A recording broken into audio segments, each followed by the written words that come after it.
Bakit hanggang ngayon ay suportado po ninyo si dating Pangulong Duterte?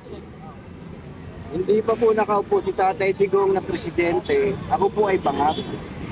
Ako ay dating nagsisindi. Dahil kay Tatay Digong, nalagyan ako ng takot na nagkaroon ako ng pagkakataon na magbagong buhay. Kaya ngayon, dating nagsisindi, ngayon nagsisilbi na para sa bayan. Dahil kay Tatay Digong. Kaya mahal na mahal ko po si Tatay Digong. Okay? Sir. Tuloy tayo sa laban. Oh, yes. Sir, sa administrasyon ngayon at saka sa administrasyon ni dating Pangulong Duterte, ano ang pagkakaiba para sa iyo? Ang laki. Ganito oh. Ito si Pangag, ito si Digong, ang laki.